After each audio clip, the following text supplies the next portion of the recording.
The Ratchet and Clank series holds a special place in my heart. For those who don't know, I've been playing the series since I was 13 years old, starting with Ratchet and Clank Going Commando. You cannot imagine the hype and excitement I had surrounding Rift Apart when it was first announced. And to me, it is the sole reason I jumped onto buying a PlayStation 5 in the first place. Rift Apart to me is a near perfect Ratchet and Clank experience that any platformer and action adventure fan will enjoy. It does exactly what every Ratchet and Clank game has done since the beginning, and that is be an amazingly fun space adventure with two best friends. Or should I say four for this one.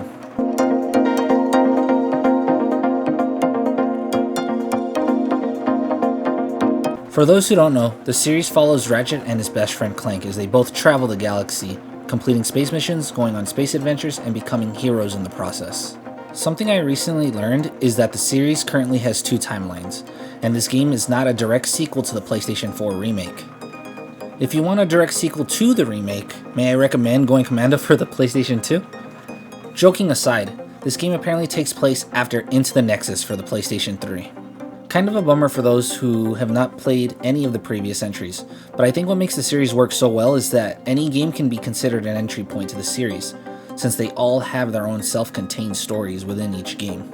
And this is coming from a guy who played Going Commando first, so don't let the previous 13 titles scare you from trying this one out. Now I will be mentioning some minor spoilers for the game, so if you don't want to be spoiled, skip to the timestamp on the screen. This game starts off with a retired Ratchet and Clank getting a hero's parade, all while ending with Clank gifting a dimensional rift gun to Ratchet so he can find his long-lost species, the Lombaxes. Long story short, bad guy steals the rift gun and wants to take over the dimensions with his counterpart, and it is up to Ratchet and Clank to stop them. But who can forget Rivet and Kit, who help our heroes as they all travel the dimensions together. Now the story is amazingly written, especially when it comes to the dynamic of the characters involved, and how Insomniac incorporates different dimensions with the different counterparts. Take Ratchet and Rivet for example. They are counterparts of one another, just in different dimensions, and that combination alone can lead to good storytelling, as well as Clank and Kit, as both become involved with not just each other, but also Ratchet and Rivet. Counterparts finding counterparts and seeing what they can accomplish together. Even the villains come close to accomplishing their goals, and there were moments that led me to believe that they might, and that this game may require a sequel. But this is a Ratchet and Clank game after all, and there normally isn't any sequels as each iteration has a one-off story. And if you were worried if the humor Ratchet and Clank is known for was gone, fret not, because some can be found here too. But I will say that it doesn't capture the same magic as the original 3 did. Also, Insomniac, please do not throw Rivet or Kit away. They were amazing characters that could carry their own separate franchises if they wanted to.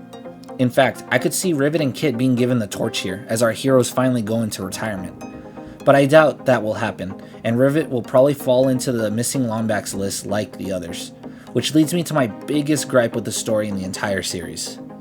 The stories Insomniac tells with the series always point towards Ratchet trying to find his species, when in fact he has found multiple Lombaxes in the past.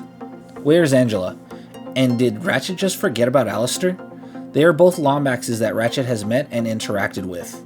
I just don't understand why this is the focal point of the series at this point.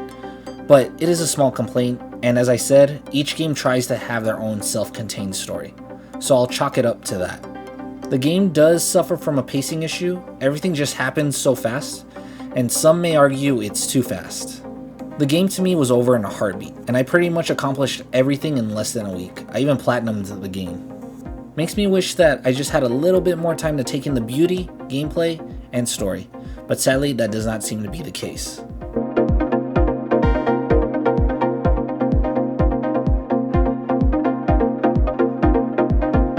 If it isn't broke, don't fix it. Has to be Insomniac's motto when it comes to Ratchet and Clank. The controls and gameplay loop has stayed the same since the PlayStation 2 games. The series has stayed true to its platforming roots and has only gotten more polished with each iteration of the series. On top of that, the guns and gadgets have only gotten much crazier, especially the gadgets, since that is what was probably my favorite part about this game. Ratchet and Clank is a platformer to its core, but it also incorporates some puzzle solving and Metroidvania elements, with search mechanics and backtracking so you can 100% complete the game. To me, this formula never goes stale, and can be just as fun as the last one if done correctly, and Insomniac knows how to do this correctly, and makes each Ratchet and Clank fun in their own way. They have tried incorporating other elements in the past like co-op, but I feel like Ratchet and Clank really shines when it stays true to what the game has always done best. You know what's even better than that though? The guns and gadgets given to you at your disposal, and this game has some fun ones. Unfortunately, on my first playthrough, I missed out on the gun that excited me the most, the Rhino 8. But you can bet it'll be on the top of my to-do list on my second playthrough. That being the case, my favorite weapon and gadget must be the lightning rod / strike and the jet boots. The lightning rod reminded me of one of my favorite weapons from the game Destiny, called Anarchy, where you can tether your enemies in rods of lightning. Meanwhile, the jet boots not only got me to point A to point B real fast, but they were my favorite item to use during gunfights and boss fights. More so than any other gadget ever, and it's possibly my favorite gadget of the entire series. Now for every lightning rod, there is a ricochet, and what I mean by that is that there are a few guns and gadgets I did not enjoy. Ricochet being my least favorite of the bunch, of the entire series. Like every other game before it, this gun was horrendous to me. However, everyone has different tastes, and maybe someone out there will actually enjoy Ricochet. In the end, Rift Apart has at least one gun and gadget someone will love in their hands. Speaking of hands, one of the best parts of the game on the PlayStation 5 is the controller's haptic feedback, as it plays a big role in the game. More so than any other game I've played thus far, and it all feels amazing. You can feel the worlds in the palm of your hands. One of the first planets, you can feel vehicles flying around you as you walk the city streets and feel the water underneath your feet as you step on the puddles. You also feel the intensity of battles as you feel the shots headed in your direction and the shots you fire back as each weapon has a different trigger, push or pull at their disposal. Let's take the lightning rod for example. It's basically a pistol that shoots lightning. The triggers are light to signify how light a pistol would feel, all while feeling the controller vibrate as it tries to simulate lightning coming out of your hands. But when compared to a heavy gun like the Peacemaker, the triggers are heavy since you are literally firing an RPG, and you can feel the rockets and explosions coming out of the vibrations from the controller. To me, the PlayStation 5 would not feel next-gen without haptic feedback, and I know some may not enjoy it, but I feel like it was made for a game like Rift Apart. Lastly, I want to talk about the boss fights. Insomniac knocked it out of the park when incorporating dimensional jumps between worlds and universes in their boss fights. Two of them stood out to me at the beginning of the game and at the end, but I do not want to spoil too much. All I can say is my jaw was on the floor with them. It is very difficult for me to be impressed with boss fights nowadays, since games like Bloodborne, Dark Souls, and God of War exist, but Insomniac found a way.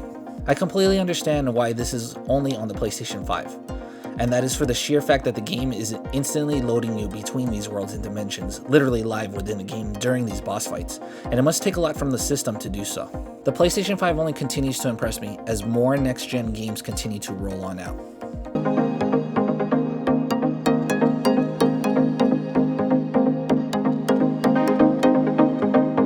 I think the gameplay I'm showing speaks for itself, but if that's not enough, let me just tell you this game is gorgeous from beginning to end.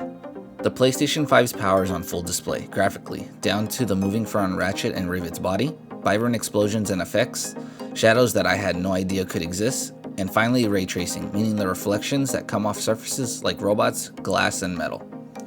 In fact, I found an image of Rivet's robotic arm reflecting within her eyes. That alone blew my mind, and to me, this is only the beginning. The PlayStation 5 is not even a year old, and we're already getting graphics of this caliber.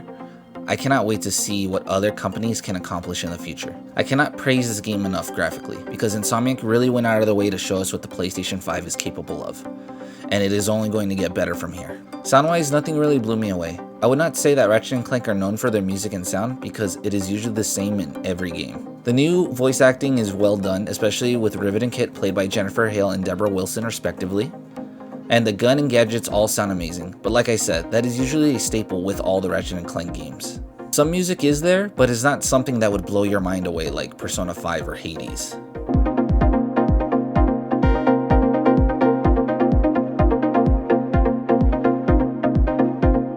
We're halfway through the year, and in my mind, Ratchet and Clank Rift Apart is my game of the year at this very moment. The game is not perfect, with some story inconsistencies, pacing, and some sound choices like the lack of music, and some guns and gadgets not being as enjoyable as others. I'm looking at you, Ricochet. However, this does not make the game any less fun to play. There is a gun and gadget you will enjoy, and the game is a sight to behold, and the story was exciting beginning to end. I am scoring Ratchet and Clank Rift Apart a 9 out of 10, and I highly recommend it to veterans and newcomers of the series. Hey guys, so thank you for watching the video. Please like and subscribe. I know the content isn't frequent, but I'm trying my best here. So that is it from the ghost with the most. Omega out.